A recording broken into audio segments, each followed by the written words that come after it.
एक बड़े घरानदार, उनने कठिनाई से 4 टुकड़े नाचे होंगे और बाकी समय पैर की फटफट फटफट होगी। पैर की आवाज नहीं आनी चाहिए कथक में, हाँ, घुंघरू की आनी चाहिए। हाँ, मतलब तत्कार का ही काम वो बस दिखा रहे थे, जो कि काम पहले जयपुर जिसकी वाले। आलोचना हाँ, होती हाँ, थी, जयपुर घराने वाले पैर से फटाफट करते हैं। अब इनके गुरुजी तो शंभू महाराज जी अगर पैर से फटफट हो तो हथौड़ी मार देंगे खींच करके।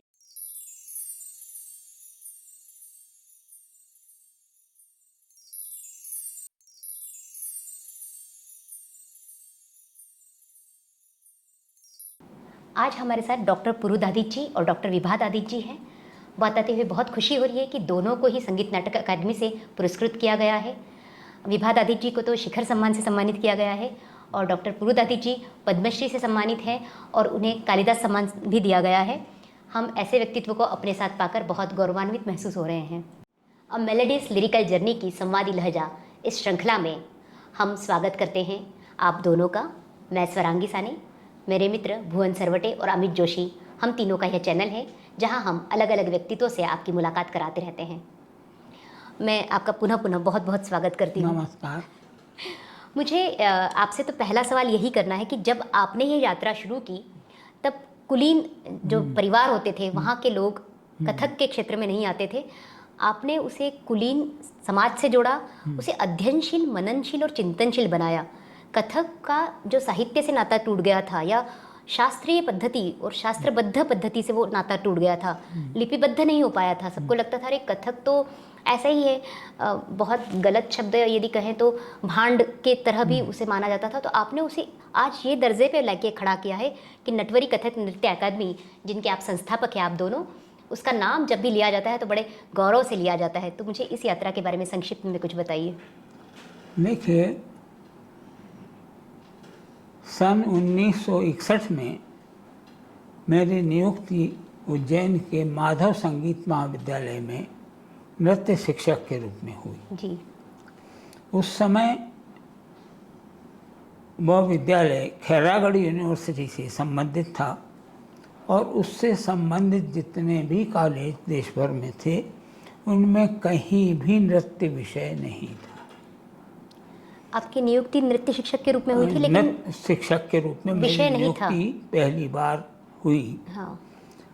उस समय कहीं भी केवल एक भातखंडे संगीत महाविद्यालय लखनऊ में, जो कि एक निजी संस्था है और किसी विश्वविद्यालय संबंधित नहीं, वहाँ प्रोफेसर मोहनराव कल्याणपुरकर नृत्य सिखाते थे। जी। इसके सिवा देश भर में कहीं भी नृत्य विषय नहीं था। तो जब सबसे पहले मैंने ये विषय आरंभ किया तो मेरे सामने कई समस्याएं थीं। पाठ्यक्रम की समस्या थी और उससे बड़ी समस्या यह थी कि भद्र परिवारों की कन्याएं आएं और इस नृत्य को सीखें। उनमें विश्वास जगाने के लिए, और नृत्य एक पूजा की वस्तु है, नृत्य एक साधना की वस्तु है, ये लोगों के मन में विश्वास जगाने के लिए मैंने अपनी छोटी सी मंडली बनाई। उसमें शीतल कुमार माथुर गायक थे, उमाशंकर भट्ट तबला वादक थे, मैं और भी बांसुरी वादक एक थे बंसीलाल। हम लोग हर इतवार को उज्जैन में, आप जानती हैं कि बहुत सारे मंदिर हैं, महाकालेश्वर, हरसिद्धि, गढ़कालिका, चिंतावन गणपति, तो एक एक इतवार को एक एक मंदिर में जा कर के सेवा करना, वहाँ घंटे 2 घंटे 3 घंटे प्रस्तुति देना, भगवान की सामने गायन वादन नृत्य की प्रस्तुति करते थे। यहाँ तक कि हम अपनी दरी भी साथ ले जाते थे अपने बिछा करके, और भगवान का साजबाज तो रहते ही थे, और कोई पूर्व घोषणा भी नहीं होती थी। अच्छा। ताकि भगवान से हमारा सीधा कांटेक्ट हो। जो अपने आप आ गए, बैठ गए दर्शक, वो ठीक है। तो इस तरह करने से धीरे धीरे लोगों के मन में विश्वास जागृत हुआ। वैसे भी मेरा परिवार वहाँ का एक प्रतिष्ठित परिवार जी। था, तो उस नाते से भी, और ये जो हमने भक्ति भाव का प्रचार किया, उसके परिणाम स्वरूप धीरे धीरे भद्र परिवारों की कन्याएं आकर प्रवेश लेने लगी। आरंभ में मेरे पास में 8-10 लड़के थे, लेकिन लड़कियां केवल 2 थीं, वो भी छोटी छोटी बालिकाएं थीं। लेकिन जब हमारा परफॉर्मेंस मंदिरों में देखा और लोगों को लगा कि ये तो अच्छी चीज़ है, ये वो नहीं है जिसको हम खराब निगाह से देखते हैं, तो फिर वो विद्यालय में प्रवेश बढ़ता गया और क्लासेस रेगुलर अच्छे से चलने लगी। आज आप कह रहे हैं कि वहाँ से आपने जब 8 लड़कों से शुरुआत की और आज तो ऑनलाइन क्लासेस भी आपकी इतनी चल रही हैं और लगातार आपके यहाँ पे लोग केवल शुरुआती दौर के नहीं, मतलब आप तो जिन्होंने नृत्य सीखा हुआ है वो भी आपसे सीखना चाहते हैं, वो भी उसमें गहराई से उतरना चाहते हैं। आप इसमें गहराई से कैसे उतरे? आपको कैसा लगा कि नृत्य ही मेरा जीवन है या मैं नृत्य के लिए ही बना हूँ? ऐसा है कि एक लंबे अरसे तक तो मैं बहुत कंफ्यूज रहा हूँ जी। क्योंकि साहित्य के संस्कार तो मुझे परिवार से मिले, तो बहुत छोटी उम्र से 5वीं-6वीं कक्षा से ही मैं कुछ लिखने लगा। और मेरी पहली रुचि चित्रकला में हुई। अच्छा। चित्रकला में मैंने ग्रेजुएशन किया है। तो सबसे पहला जो कहते हैं फर्स्ट लव वो पेंटिंग ड्राइंग था। लेकिन जैसे विधाता को मुझे इस विषय में नृत्य के क्षेत्र में लाना था, तो स्थितियां ऐसी बनती गईं कि मैं इस तरफ चाह कर या अनचाह कर भी नृत्य की तरफ झुकता गया। परिवार से कभी विरोध नहीं हुआ? हुआ, बतला रहा हूँ मैं। प्राण की धार बहती रही उस तरफ, जिस तरफ प्रीत का ढाल ढलता रहा। तो मुझे गुरु भी घर बैठे मिल गए, दुर्गा प्रसाद जी। पंडित दुर्गा प्रसाद जी। वो राजस्थान से, उस जमाने में कलाकार जो है गाँव एक गांव अपना घूमते थे। कहीं महफिल हो गई, कुछ पैसा मिल गया, फिर दूसरे गांव गए। तो दुर्गा प्रसाद जी आए थे और मेरे पड़ोस के मंदिर में ठहरे हुए थे। अच्छा। तो मैं एक सहज भाव से उनके पास गया कि आप कुछ मुद्राएं बतला दीजिए, आई वांटेड टू चित्रकारी के लिए। हाँ। तो उनका हाँ बेटा, कल गुरुवार है, कल से आ जाओ हमसे। हम दूसरे दिन गए, उन्होंने हमें ता थे तत् में लगा दिया। मेरा मन उसमें नहीं लगता था, लेकिन उस समय गुरुओं का बहुत सम्मान होता था, तो अनिच्छापूर्वक भी ता थी तत् करते रहे। उतने से में ही सारे गांव में हल्ला हो गया कि पूर्वदत्ती जो है दुर्गा प्रसाद जी से नृत्य सीखा है। अच्छा। तो हमें आमंत्रण भी मिलने लगे। अच्छा। और मेरा मन तब भी नहीं था। फिर उज्जैन से मैं पढ़ने के लिए इंदौर आ गया, और मेरा संयोग देखिए कि मैंने जुलाई में इंदौर ज्वाइन किया और दिसंबर में मेरे गुरुजी को मारवाड़ी कन्या विद्यालय में नौकरी मिल गई। इंदौर में वो सिर्फ हमारे परिवार को जानते थे, तो मैं अपने बोरिया बिस्तर के हमारे बहन के घर आ गए।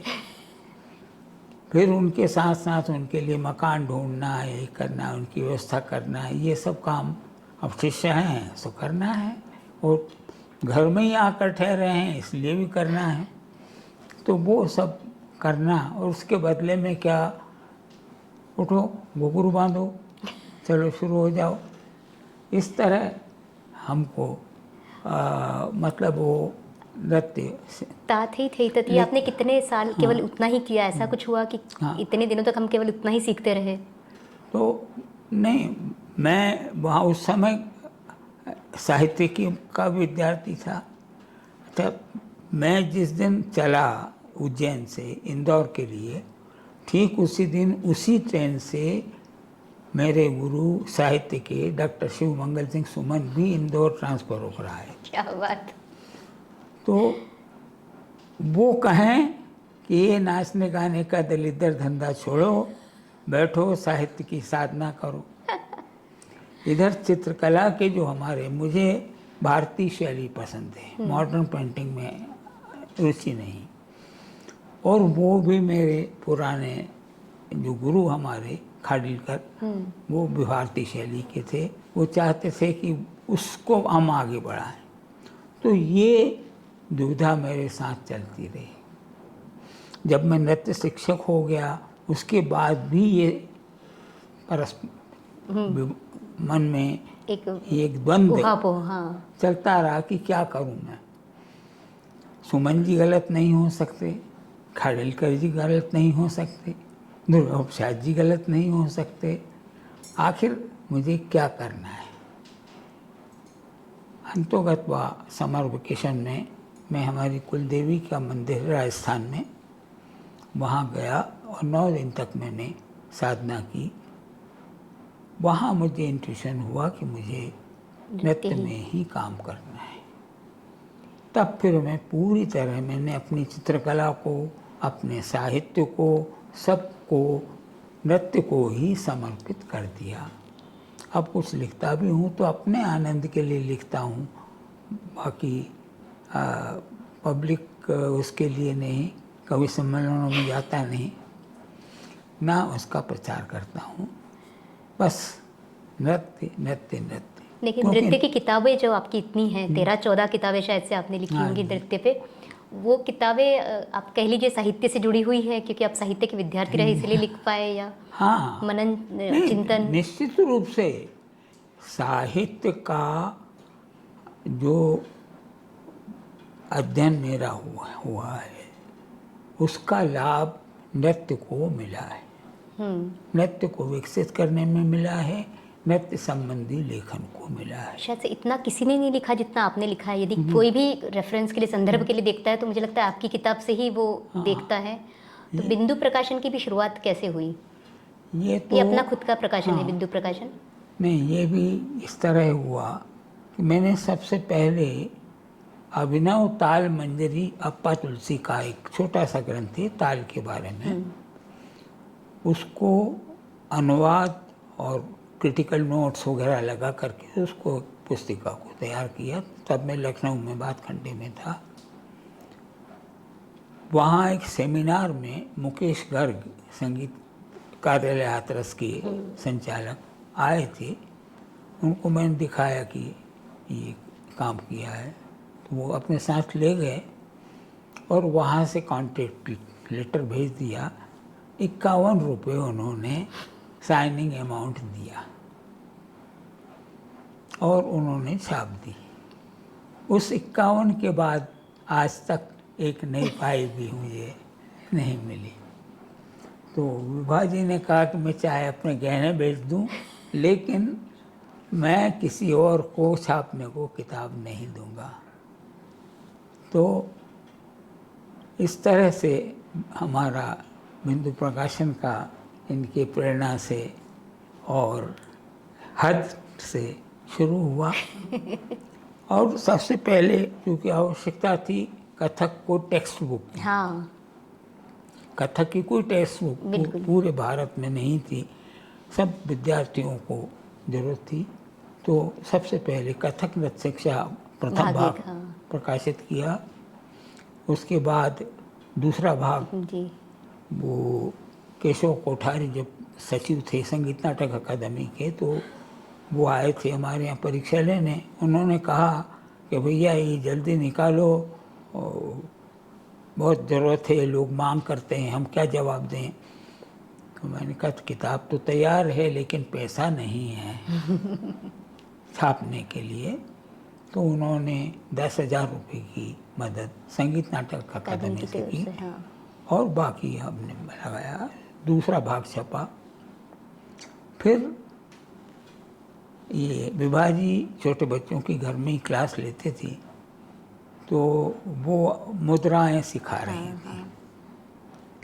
मैं फ्रेश होने के लिए गया हुआ था, वहीं वो आवाज़ जिनकी आ रही थी, तो बैठे बैठे मेरे दिमाग में शब्द बना, पताक मुद्रा सिखा रहे थे। तो मैंने कहा, जब हाथों की सभी अंगुलियां फैली हों हिल मिल कर और अंगूठा जुड़े तर्जनी मूल पताका है कर। ये मैंने आके कहा कि युवा जी देखिए, एक प्रयोग है, हमने करके दिखाया तो बच्चों को 2 मिनट में याद हो गया। ऐसे ही मैंने कहा कि जब हाथों की सभी अंगुलियां करतल में छुप जाती और अंगूठा ऊपर रहता मुष्टि हस्त कहाती, खोलो मुष्टि हस्त कहाती। 2-3 बार बोलने से बच्चों को याद हो गया। तो इन्होंने कहा, नहीं अब आप जो है पूरे अभिनय दर्पण का अनुवाद करिएंगे। तो मैंने पूरा उसको काव्य अनुवाद, पूरे अभिनय दर्पण का काव्य अनुवाद। अभी भारत में शायद से इतना अध्ययनशील व्यक्ति आपके अलावा कोई हो, ऐसे मतलब अतिशयोक्ति नहीं होगी यदि मैं कहूँ कि आपके अलावा कोई इतना अध्ययन उसने नृत्य को लेकर किया होगा या कथक को लेकर किया होगा। तो मैंने कथक के साथ साथ उज्जैन में जब था और कालिदास समारोह वहाँ होते थे, तो वहाँ बंगाल का ट्रूप आता था, तो वो बंगाली शैली में कालिदास का नाटक खेलता था। महाराष्ट्र का ट्रूप आया तो महाराष्ट्र शैली में वो। तो मेरे मन में ये प्रश्न हमेशा उठता था कि आखिर कालिदास के ज़माने में कैसे खेला जाता होगा नाटक या कथक? नाटक कथक की बात नहीं। तो ये उत्सुकता मन में बनी रहती थी और उसके लिए हमने शास्त्र ग्रंथों को पढ़ना शुरू किया। ये इसलिए भी था कि नृत्य की धारा भी जाकर के वहीं जुड़ती है भरत मुनि के नाट्यशास्त्र से। नाट्यशास्त्र नाटक का भी शास्त्र है, नृत्य का भी शास्त्र है जी। क्योंकि शिव ने जो नृत्य किया, उन्होंने ही भरत को कहा कि आप नृत्य को इससे जोड़िए। तो नृत्य की धारा भी अंतोगत्वा नाट्य से ही जुड़ती। तो मैंने उसका अध्ययन भी शुरू किया और जैसे कथक में सबसे पहले देश में डॉक्टर ऑफ म्यूज़िक संगीताचार्य की उपाधि मुझे मिली, क्या बात। वैसे ही विक्रम यूनिवर्सिटी से मैंने संस्कृत में पीएचडी किया और संस्कृत नाट्य प्रयोग विज्ञान और कालिदासी रूपक, कालिदास के तीनों नाटकों को उस समय कैसे खेला जाता था उस पर मैंने शोध कार्य किया और वो ग्रंथ प्रकाशित हुआ। और वो तो नाटक वालों के लिए एक तरह से टेक्स्ट बुक की तरह काम करता है, क्योंकि एंशिएंट प्ले कैसे खेला जाता था और उसका हमने प्रैक्टिकल साइड पर, क्योंकि अब तक तो लोग उसकी साहित्यिक समीक्षा करते थे, लेकिन एक एक दृश्य को कैसे मंच पर प्रस्तुत किया जाता था, उनकी गतिविधि कैसी होती थी, उनके भाव भाव कैसे होते थे, उसका शास्त्रीय विवेचन मैंने किया।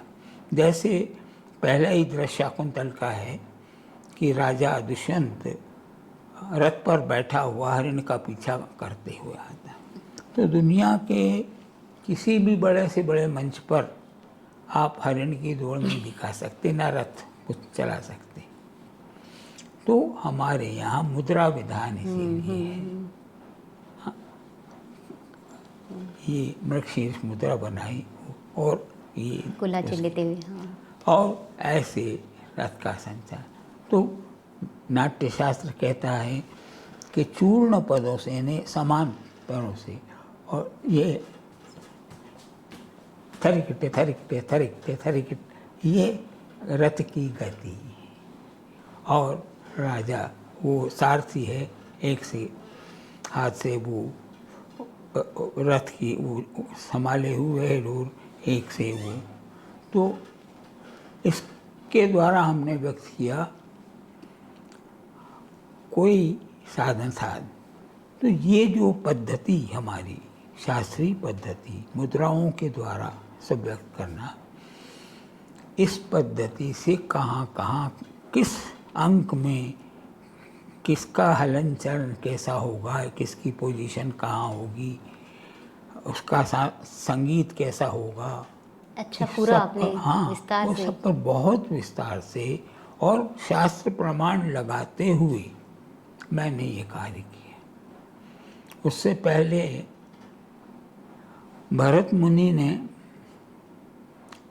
नाट्य प्रयोग के 11 अंग बतलाए। अच्छा, 11 एलिमेंट्स हैं जो मिलकर नाट्य को आकार देते हैं। वे हैं रस, भाव, अभिनय, धर्मी, वृत्ति, प्रवृत्ति, सिद्धि, स्वर, आतोद, गान और रंग। ये 11 आधारभूत तत्व हैं। तो मैंने इन पर काम शुरू किया और मुझे जहाँ जहाँ से जो मैटर मिलता गया इकट्ठा करता गया। सुमन जी मुझे अपने पुत्रवत मानते थे, मानस पुत्र कहते थे। तो उस समय वाइस चांसलर थे। तो एक दिन पूछा उन्होंने कि कहाँ तक पहुँचे, कितना काम हुआ, कल ला के दिखाओ। तो मैंने ले गया इतना बड़ा पोथा। तो देख के खुश हो गया, हाँ हो गया काम। मैंने कहा नहीं साहब, ये तो अभी पहला अध्याय है। मैंने कहा क्या? कहा, इसका मतलब आपके 2,500-3 हज़ार की पेज की थीसिस होगी। बस अब लगता है ऐसे ही बकवास, 250 पेज में कंप्लीट करके लाओ। अब मेरे लिए उसको छोटा करना बहुत मुश्किल हो। वो जो कहें कि इधर से करूं तो उधर बढ़ जाए, उधर समेटूं तो इधर बढ़ जाए।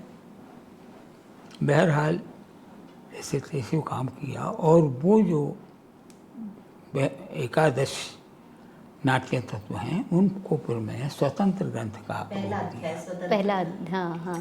तो वो भी एक मेरा किताब मध्य प्रदेश हिंदी ग्रंथ अकादमी ने प्रकाशित की, 11 नाट्य संग्रह और प्रयोक्तागण। उस तत्कालीन जो प्रयोक्ता थे, सूत्रधार, नटी और अप्सरा, किन्नर, गंधर्व, इन सब का परिचय। और उसके साथ साथ मैंने नाट्य पत्ति की बारे में बहुत सारी धारणाएं हैं, बहुत सारे मतांतर हैं। तो मैंने भी एक मत दिया है कि हमारे यहाँ पर जितनी भी कलाएं हैं, वो चाहे क्लासिकल आर्ट हो या फोक आर्ट हो, और शास्त्रीय कलाएं हों या लोक कलाएं हों, उन सब को आनुवंशिक रूप से चलती आई है। कुम्हार का बेटा कुम्हार ही रहेगा। हाँ, पीढ़ीगत चलती आई है। हाँ। तो जो नर्तक समुदाय है या संगीतज्ञ समुदाय है, तो उनकी संतानें भी वही करती। किसी ने इस दृष्टि से नहीं देखा है कि आनुवंशिक रूप से कैसे कला की इसकी उत्पत्ति हुई। हाँ, जबकि नाट्यशास्त्र कहता है अच्छा, कि भरत पुत्रों को ऋषियों ने शाप दिया कि जाओ तुम सब शूद्र हो जाओ, पृथ्वी पर चले जाओ। तो वे भरतपुत्र शापित होकर के पृथ्वी पर आए और यहाँ उन्होंने उस कला को, नाट्य कला को फैलाया। तो वो जो भरतपुत्रों की संतान है, उनसे ये क्रमशः आनुवंशिक रूप से कला हम तक पहुँची है। लेकिन इस दृष्टि से किसी ने विचार नहीं किया था। मैंने इस दृष्टि से बहुत बढ़िया आपसे चर्चा हो रही है। हमारे साथ विभादादित्य जी भी है और मुझे बहुत खुशी हो रही है इस बात की कि जब मैं शुरुआत में बात कर रही थी कि कुलीन घरानों की महिलाएं या लड़कियों को तब सिखाया नहीं जाता था, लेकिन आपने वो क्रांतिकारी कदम आपके परिवार ने भी उठाया और आपने भी उठाया कि आपको शंभू महाराज जी से सीखने का अवसर प्राप्त हुआ। तो हमें उस आपकी यात्रा के बारे में बताइए। ज़रूर। जितना डॉक्टर दधीच को संघर्ष करना पड़ा इतना तो मुझे नहीं करना पड़ा, क्योंकि मेरे माता पिता दोनों ही फ्रीडम फाइटर थे और उन दिनों गांधी जी के शिविर वर्धा में जाया करते थे, तो उनके विचार भी काफ़ी एडवांस थे और बेटा बेटी में फ़र्क नहीं करना है और पढ़ाना, ये सब बातें उनके जहन में थी। और सौभाग्य से वो हम लोग रेलवे कॉलोनी में रहते थे, जो बिलासपुर डिवीज़न का रेलवे कॉलोनी का बड़ा डिवीज़न था रेलवे का वो। अतः उस कॉलोनी में जितने भी लोग थे वो बाहर से आए हुए एजुकेटेड लोग थे और अतः मुझे इतना संघर्ष नहीं करना पड़ा। जबकि गुप्ता परिवार काफ़ी कंजर्वेटिव हाँ, परिवार हाँ, होता हाँ, है हाँ। छत्तीसगढ़ का, लेकिन चूंकि हम कॉलोनी में थे तो मैंने ऐसा महसूस बचपन में नहीं किया। मैं जब 8 साल की थी तभी रायगढ़ के दरबारी रायगढ़ का एक परिवार रेलवे कॉलोनी में आया ट्रांसफ़र होके, और वो संगीत प्रेमी परिवार था, बंगाली।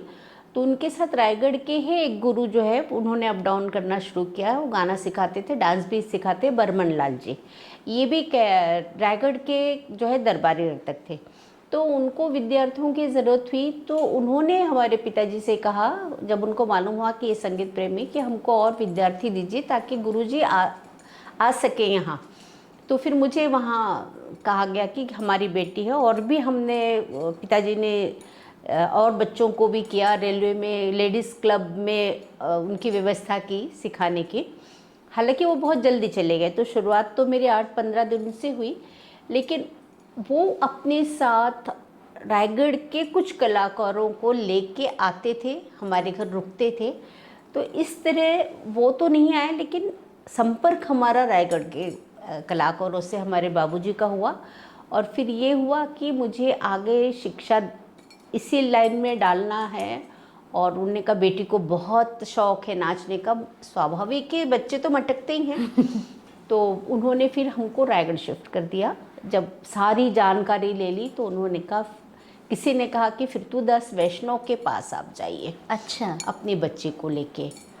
तो फिर हम रायगढ़ के दरबारी नर्तक फिरतुदास वैष्णव, उनके यहाँ हमारे बाबूजी पहले तो खुद स्वतः गए, पता लगाए, फिर वहाँ पे उनके घर के पास ही एक कमरा किराए पे लिया। मेरी बुआ थी तब, वो विडो थी, तो मुझे और उनको वहाँ शिफ्ट किया। अच्छा। इस तरह से मेरी वहाँ शिक्षा चालू हुई 2 साल रह के। और रायगढ़ में तो संगीत का बड़ा केंद्र है, गढ़ कह केंद्र सकते था, हैं, हाँ। और बड़ा संगीत प्रेमी लोग थे। हर हफ्ते बैठक हुआ करती थी, तो वहाँ भी मुझे गाना लक्ष्मण सिंह जी दीन, उनके यहाँ गाना सीखने जाती थी। जो उनके बेटे बेदमणि सिंह बहुत विद्वान हैं, और अभी रिसर्च कॉन्फ्रेंस में भी उनकी बनाई बंदिशों का जिक्र हुआ। तो काफ़ी उन्होंने भी साहित्य में भी काम किया। तो इस तरह से वहाँ से मेरी शिक्षा चालू हुई। 2 साल फिरतू महाराज के पास रह के मैंने कथक नृत्य में वहाँ प्रवीण और प्रयाग संगीत समिति का सेंटर हुआ करता था, तो मैंने वहाँ से मध्यमा पास किया। फिर उसके बाद मेरा शंभू महाराज जी के पास जाना हुआ। हाँ, वो कैसे? वो भी मेरे पिताजी जो है रेलवे में थे, पहले स्वतः गए, उनसे मिल के आए। उन्होंने कहा मैं बच्चों को तो नहीं सिखाता हूँ, लेकिन तुम अपनी बेटी को लेके आओ, मैं देखूँगा, फिर उसके बाद मैं बताऊँगा।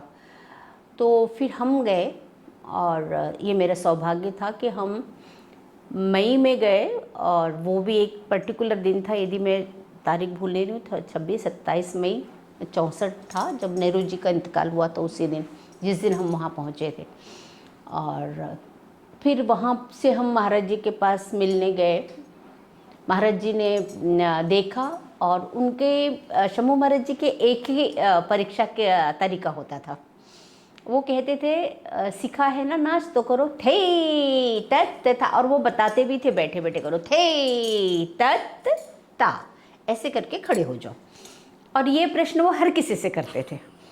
तो उन्होंने भी मुझे बताया, मैंने भी खड़े होके बता दिया था, ये तथ्य था। जैसे हम मेरे ठाट में खड़ी हुई तो देखती बोली वाह बहुत बढ़िया गुप्ता जी, आप इसको लेके आ जाना कल मेरे घर, गुरुवार है, फिर मैं गंडा बांधूंगा और मैं इसको शुरू करा दूंगा। फिर हम दूसरे दिन फल फूल प्रसाद लेके गए, वहाँ उन्होंने गंडा बांधा और बहरहाल हमारी शुरुआत करवा दिया उन्होंने। और मुझे कहा तुम घर जाओ, ये दरवाजा है, अम्मा दीदी है वहाँ जाओ। मैं उनके घर के परिवार के साथ चली गई। मेरे अम्मा बाबूजी उनके ड्राइंग रूम में बैठे रहे। जब बहुत देर होगी तो मेरे पिताजी ने कहा कि महाराज जी बिटिया को बुला दीजिए, हम अब घर जाएंगे अपने। तो बोले कौन सी बिटिया, कैसी बिटिया? तो उन्होंने कहा हमारी बेटी है, आपने अंदर भेजा ना। बोले वो अब मेरी हो गई।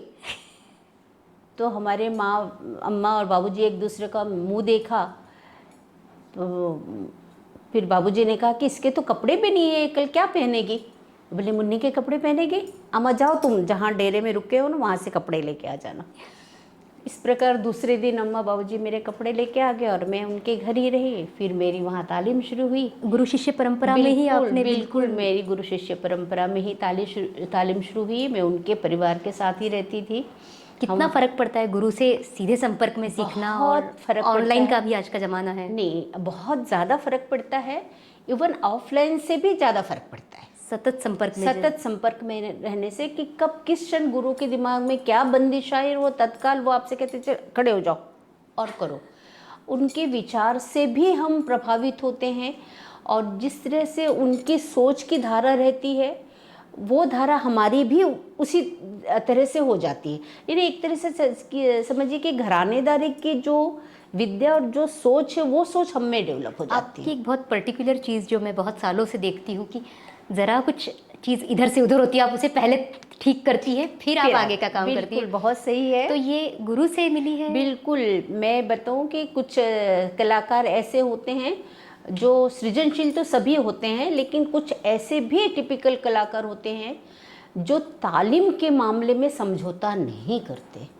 यही सौभाग्य मेरा था कि मेरे गुरु तालीम के मामले में कभी समझौता नहीं किया उन्होंने।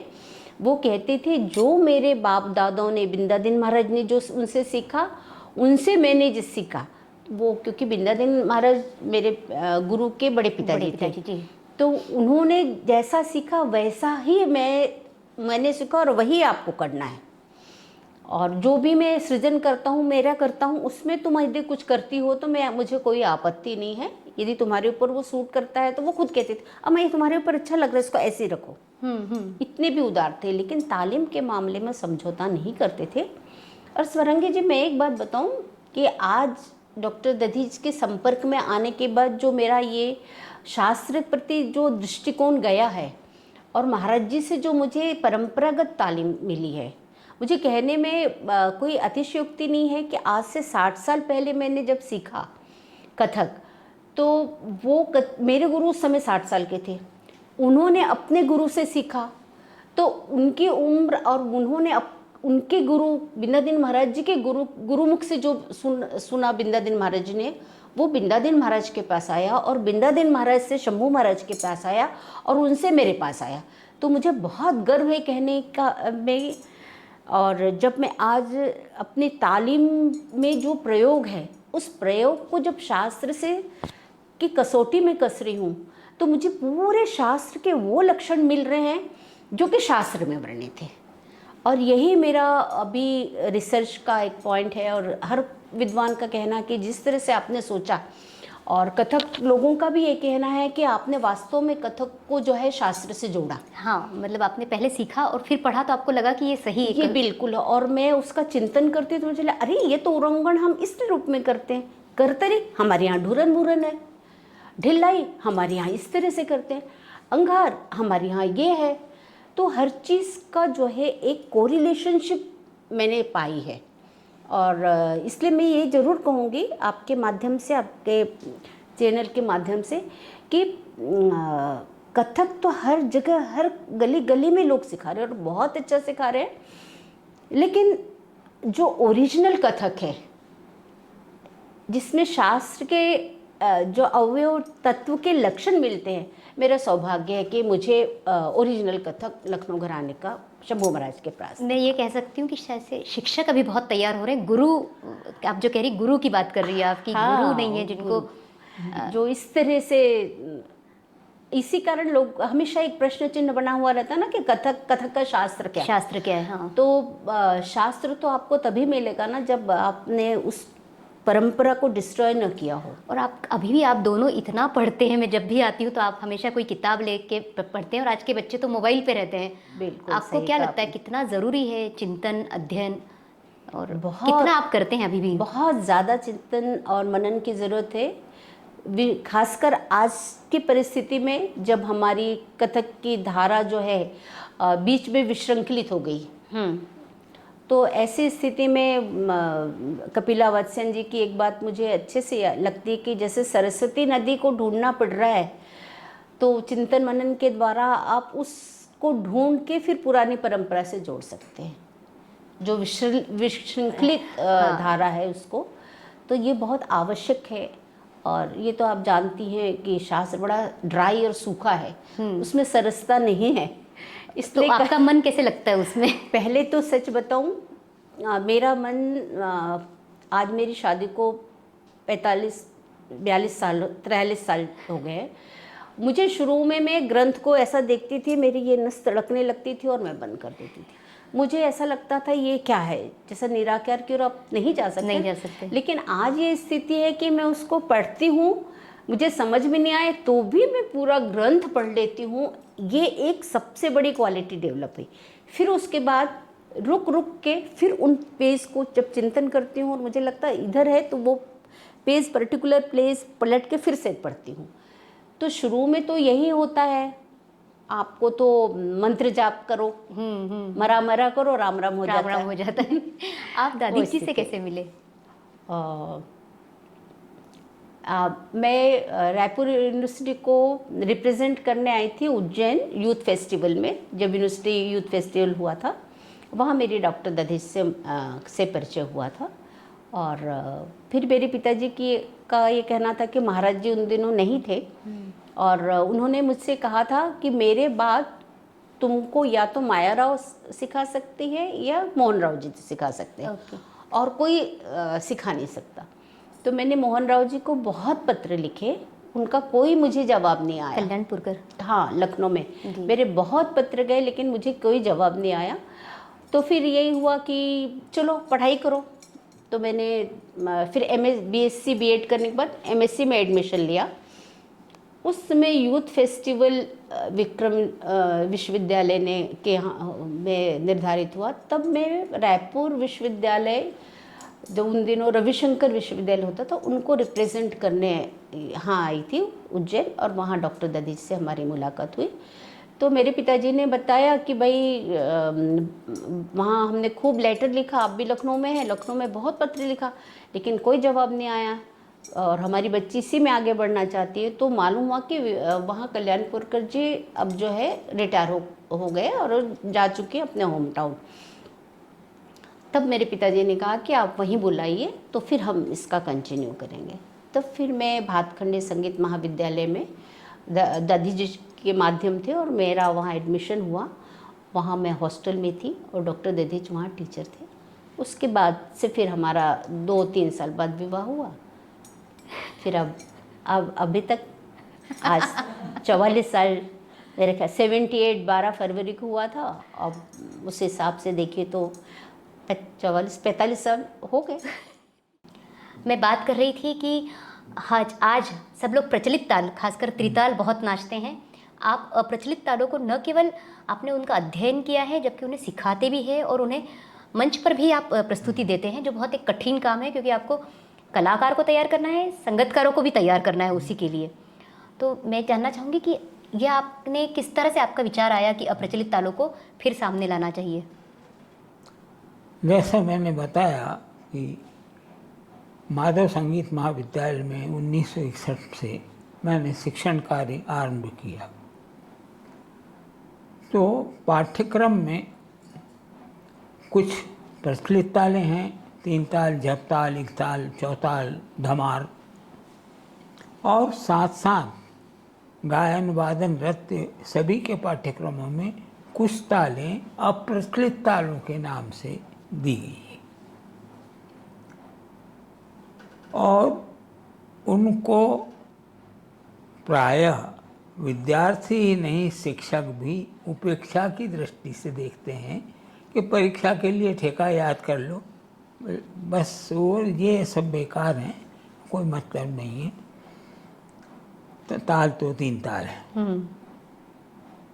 तो वो तालें मुझे रहस्यमय लगती थी कि ऐसा क्या है जो सब उससे डरते हैं या उपेक्षित है वो? उपेक्षित हैं, सब दूर भागते हैं। तो मैंने उनको अध्ययन करना शुरू किया। पुरानी तालों के कोई ठेके भी नहीं होते, अगर ठेके किताबों में हैं तो वो मन घड़ंत उन्होंने अपने भर दिए हैं। क्योंकि प्राचीन काल में ठेका पद्धति नहीं थी। ठेके की ठेकेदारी तबले के साथ और ख्याल गायन के साथ आरंभ हुई।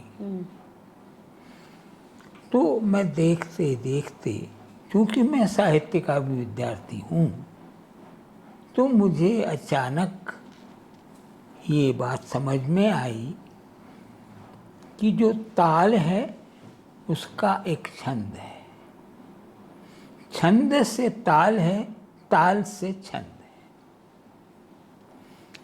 तो हर एक ताल का एक छंद है।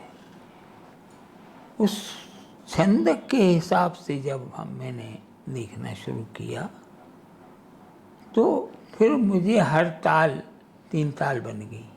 आसान हो गई हर ताल, ऐसा कह रहे हैं आप? हाँ, मतलब इतना आसान हो गया, मेरे लिए कोई मुश्किल नहीं रही। कोई भी ताल ले लो, जब छंद के हिसाब से चलेंगे। जैसे जप ताल है, प्रचलित से अप्रचलित में जाता हूँ। धीना धी धीना तीना धी तीना, 1 2 1 2 3 1 2 1 2 3। अब मैंने जय जयति गज बदन अंबिका सुख सदन कुरु सिद्ध मम कार्य है रंभ हर विघ्न तुम सुमुख तुम कपिल तुम विकट इक दंत ब्रक उदर विघ्नेश भालेन धीवन। वो छंद चल रहा है। आपको इतना याद कैसे रहा? और अब ऐसे ही अब हम उठाते हैं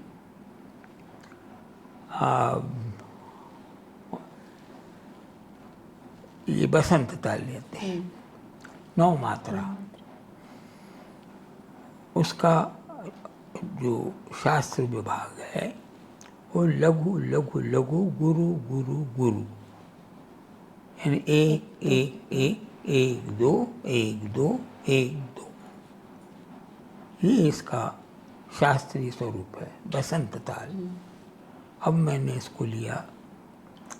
नटत शिव शंकर, नटत शिव शंकर, आज हिम गिरि पर नटत शिव शंकर, आज हिम गिरि पर राग माल कौन से ताल बसंत धर नट।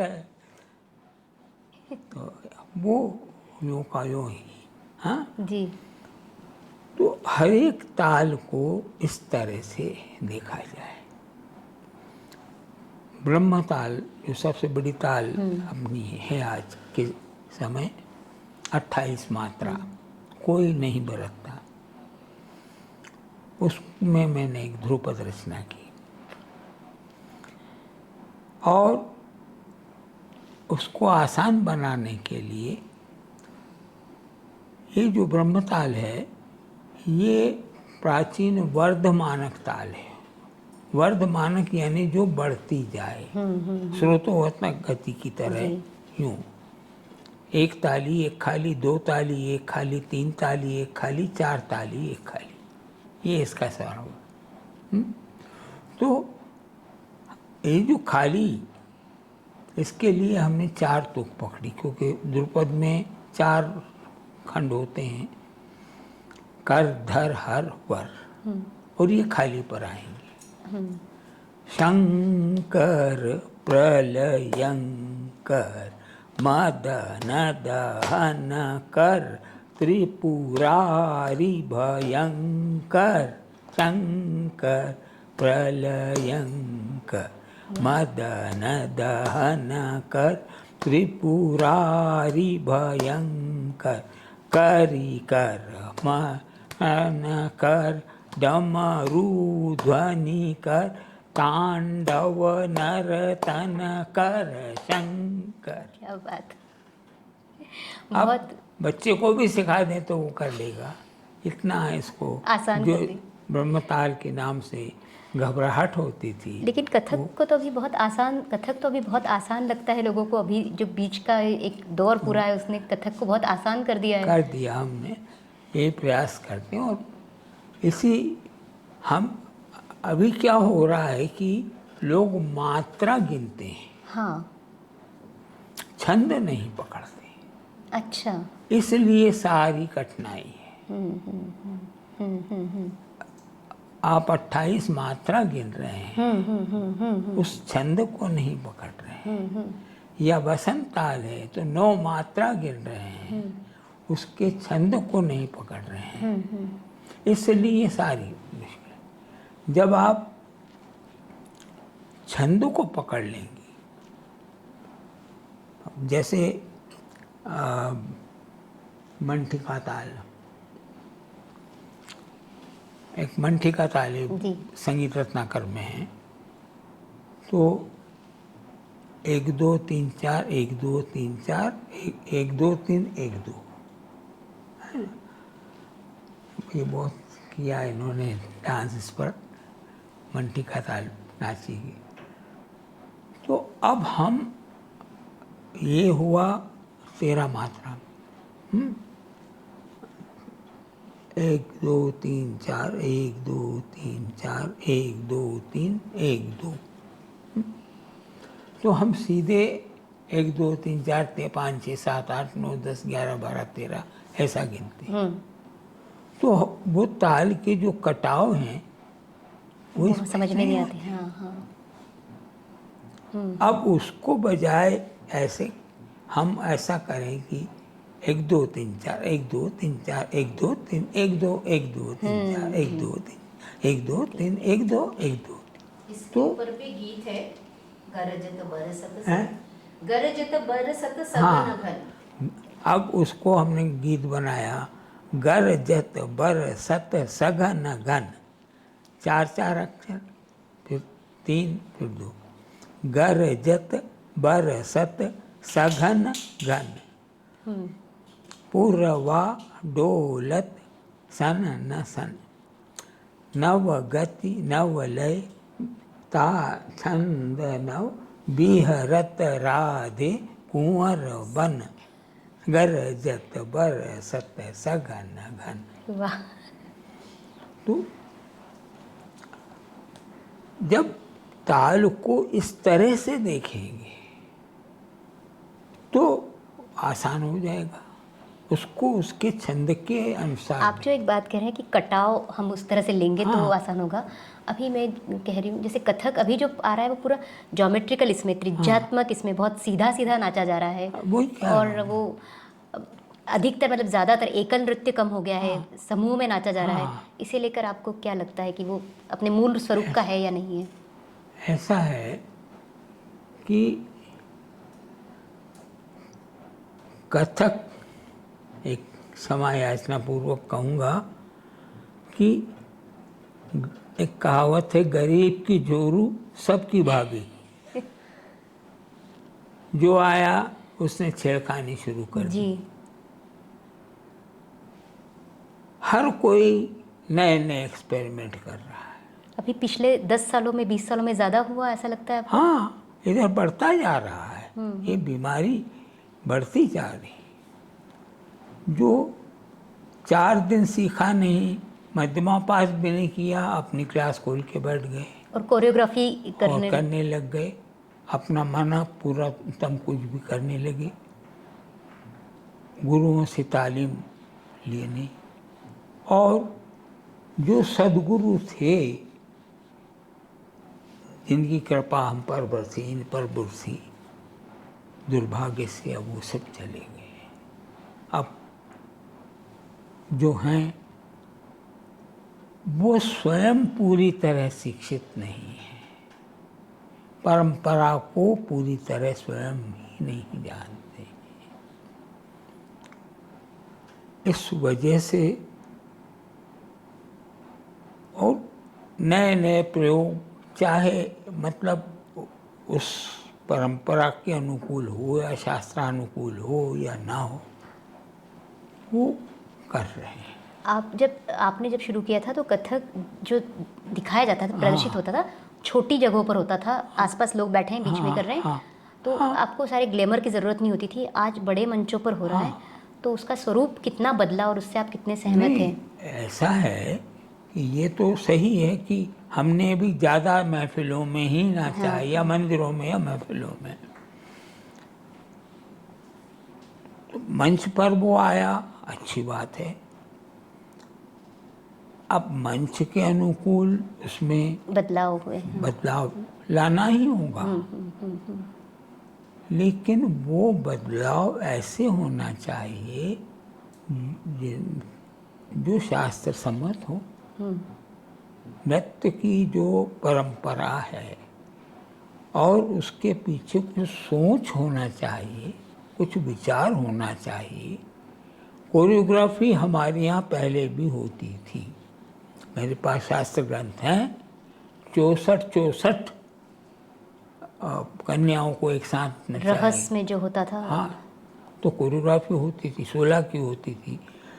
नाट्यशास्त्र में भी पूर्व रंग में विधान में जो शिव जी ने कहा है कि हमारा नृत्य जोड़ो, वहाँ भी 4 नर्तकियाँ मिलकर नाच रही हैं।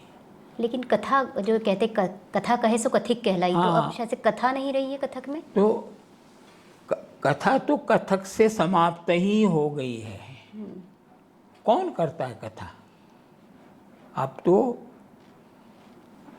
90% नृत्यांग, टुकड़े, परन, तत्कार, तेजी दिखानी है, तेजी चल रहा है।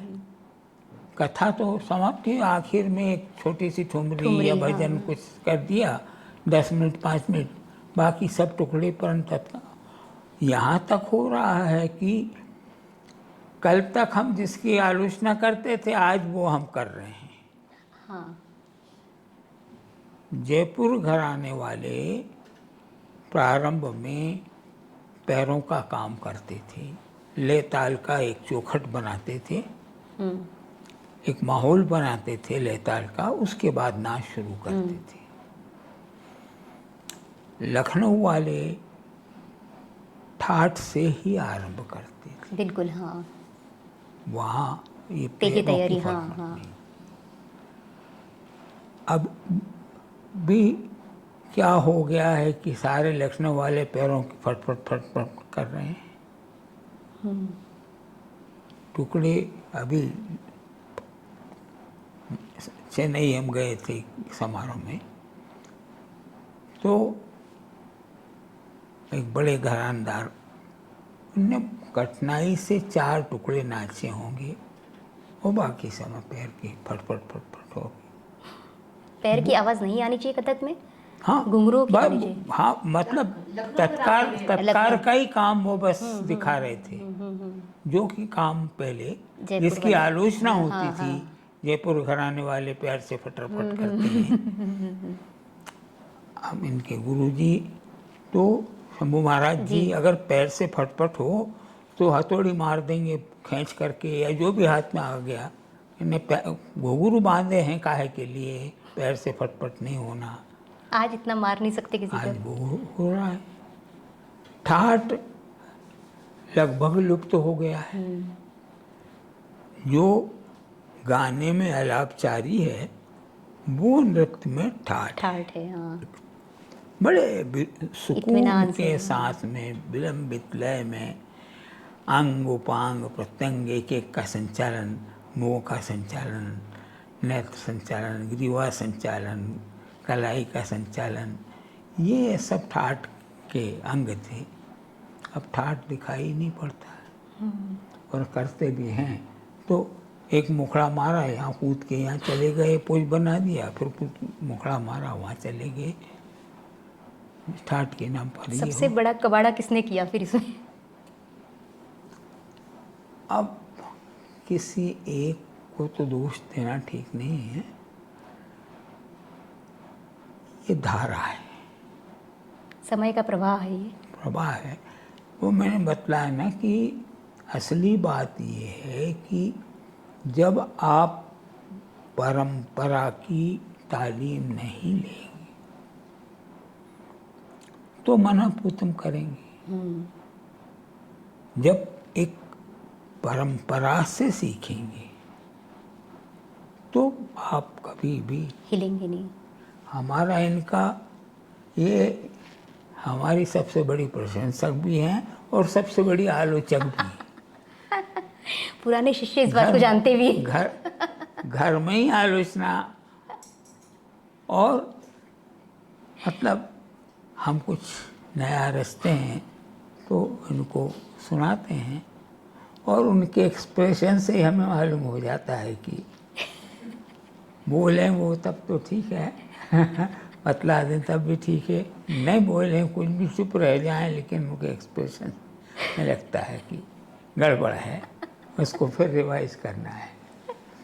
तो एक निंदक नेरे राखिए आंगन कुटी छबाए, बिन पानी साबुन बिना निर्मल करे स्वभाव। जी। आपको अपने काम की, अपने रचनाओं की समीक्षा की आवश्यकता। अभी आत्ममुग्धता का जोर आ गया है। अभी सब लोग अपने में ही बहुत खुश हो जाते हैं कि हमने अच्छा काम किया। बस वो अब आत्ममुग्धा जी। भाव है कि हमने बनाया है इसलिए बहुत सुंदर, और किसी की आलोचना सुनने को तैयार नहीं है। जबकि पुराने गुरु लोग का ये हिसाब था, पीठ पीछे तारीफ करेंगे, ये लड़का बहुत मेहनत कर रहा है, बहुत अच्छा कर रहा है, करेगा, इनाम करेगा, और सामने पड़े क्या करते हो,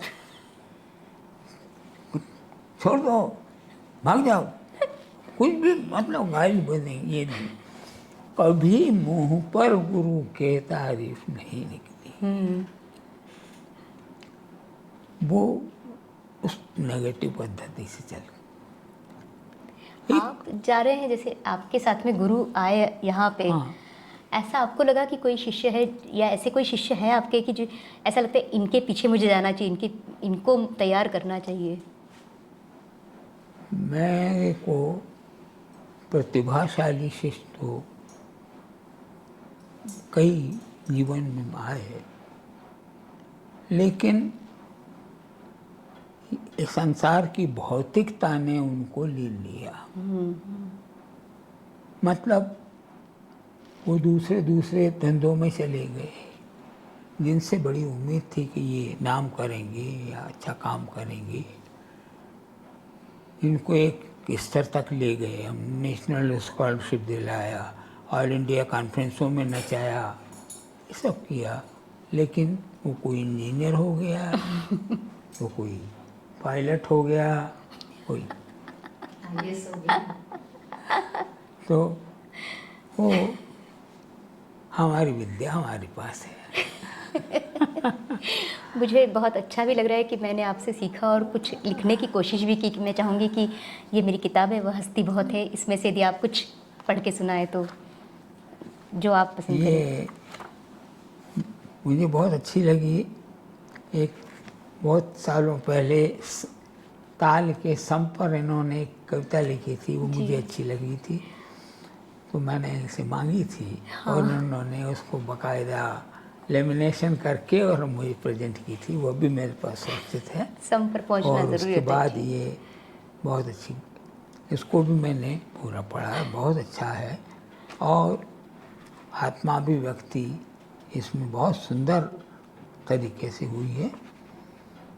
इसमें खास तौर से हाँ, ये लय से ही शुरू करता हूँ। जी। नृत्यमय जगत, जी। Green room. नहीं, ये तो इसका अच्छा, अनुसूची ये है। अच्छा, अनुसूची पेज है, 115। हाँ, ये यहीं से है शायद, नृत्य में जगत जी। नृत्यमयम जगत, कभी देखा है किसी को सौरंगी सारंगी बजाते हुए? कभी देखा है किसी को सौरंगी बजाते हुए? लगता ही नहीं सौरंगी बज रही है, देह से सटी होती है सौरंगी, और लगता है देह बज रही है। क्या बात है! लगता ही नहीं सौरंगी बज रही है, देह से सटी होती है सौरंगी, और लगता है देह बज रही है। 100 रंगों को एक साथ गूंथ लिया है उसने, 100 रंगों को एक साथ गूंथ लिया है उसने। पूछते हैं कोई अच्छा सौरंगी बजाने वाला है?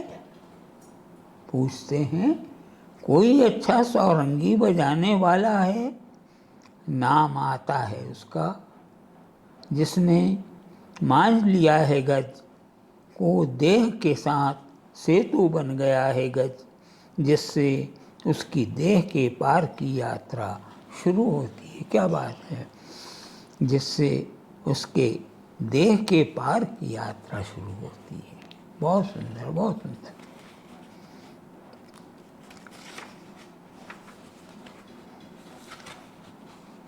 तबले पर थिरक रही है अंगुलियां, चेहरे पर मुस्कान, यह स्व का आनंद है जो उसे बना रहा है तबलची से तबला नवाज। क्या बात! झपताल के धीना धीदीना का लड़कपन है, तो धमार का धिट धिट धा का संयत भाव भी इस धा पर समाई है। गर्दन हिलाकर बता रहा है वह, और इस तिरकिट पर घूमी हैं अंगुलियां, उसकी गर्दन और चेहरे का स्मित हास्य भी। क्या है ऐसा जो तबला बजाते हुए उसे आनंदित कर रहा है, नाच रहा है उसका ऊर्ध्व शरीर, ऊर्ध्व की ओर हो रही है उसकी गति। उसके लिए यह मोक्ष का सोपान है। क्या बात है! सही शास्त्र सम्मत है ये। तालज्ञश्चा प्रयासेन मोक्ष मार्गम गयच्छति। आपने अनजाने में ये बात कही है। ये वीणा वादन तत्वज्ञ श्रुति जाति विशारद तालज्ञश्च अप्रयासेन मोक्ष मार्गम गच्छति। ये शास्त्र ने कहा है, और अनजाने ही देखिए वही यहाँ आपसे व्यक्त सीखा, हुआ। गुरुओं की कृपा है। आपने कहा था ना कि गुरु के साथ रहने से क्या आपके विचार भी उसी धारा में, हाँ। सोच भी उसी धारा में जाती है। मुख मोर मोर मुस्कात जात है, गा रही है गायिका मालकौंस में। अर्ध निमित्त है उसकी आँखें, शब्दों से नहीं तान के उतार चढ़ाव से बदल रही है उसके चेहरे की भाव भंगिमाएँ।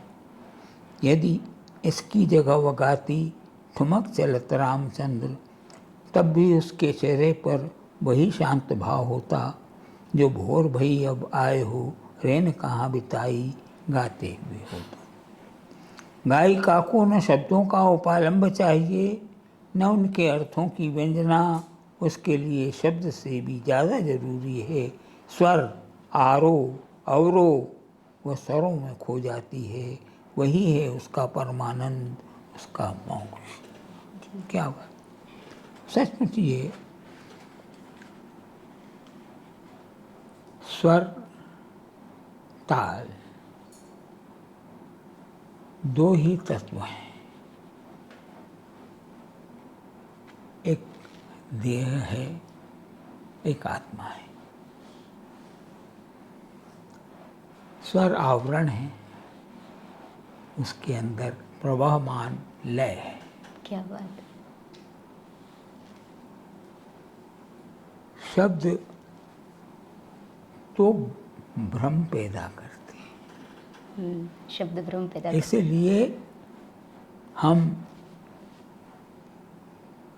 जो वाद्य संगीत है उसको सच्चा संगीत मानते हैं, क्योंकि गीत तो हमको एक खास धारा में ले जाता है, एक अलग सोच में ले जाता है। वह उस स्वरों के उतार चढ़ाव, उसके प्रवाह, उसकी गतिमत्ता, उसका हम पूरा आनंद नहीं ले पाते, क्योंकि हमारा सोच एक पर्टिकुलर शब्दों के साथ चलने लगते हैं, शब्दों के। हाँ, लेकिन जो जैसे एब्स्ट्रैक्ट पेंटिंग है तो आप अपना अर्थ उससे निकालते हैं। जी जी जी जी। कलाकार, चित्रकार नहीं कह रहा है कि आप इस दिशा में चलिए, उसको देखा ऐसे स्वरों का जाल बिछा हुआ है। स्वर आपको स्वर के अंदर प्रवाहित लय की धारा है, जी। तो आपको उस परमानंद की ओर ले जाती है। इसलिए मैं हमेशा ये कहता हूँ कि एक अभी कल परसों जो सेमिनार हुआ उसमें भी मैंने कहा, एक अंतर्मुखी धारा है, एक बहिर्मुखी धारा है। तो जो शब्द प्रधान संगीत है वो बहिर्मुखी है और स्वर प्रधान अंतर्मुखी है। बिल्कुल। तो ये जो आपने कहा कि यही उसका परमानंद है, यही उसका, क्योंकि वो उस स्वर से खेल रही है, शब्द तो वहाँ बहाना है। हाँ। उस राग के स्वर। तो बहुत अच्छा लगा, ये पुस्तक बहुत अच्छी लिखी आपने और अभिव्यक्ति सभी बहुत सुंदर है। हाँ, उसके लिए बधाई आपको, बहुत बहुत धन्यवाद। बहुत बहुत धन्यवाद दर्शकों, आप सबका भी, और डॉक्टर पुरु दादी जी, डॉक्टर विभा दादी जी के हम पूरे दिल से आभारी हैं, पूरे मन से आभारी हैं कि आज उन्होंने इतना समय हमारे साथ बिताया। अब मेलोडियस लिरिकल जर्नी की ओर से आप संवादी लहजा लगातार सुनते रहिए, हम नए नए व्यक्तित्वों से आपको मिलाते रहेंगे। अब मैं स्वरांगी साने, भुवन सरवटे और अमित जोशी आपसे विदा लेते हैं। आपसे फिर मुलाकात होगी। बहुत बहुत धन्यवाद आपका। नमस्कार।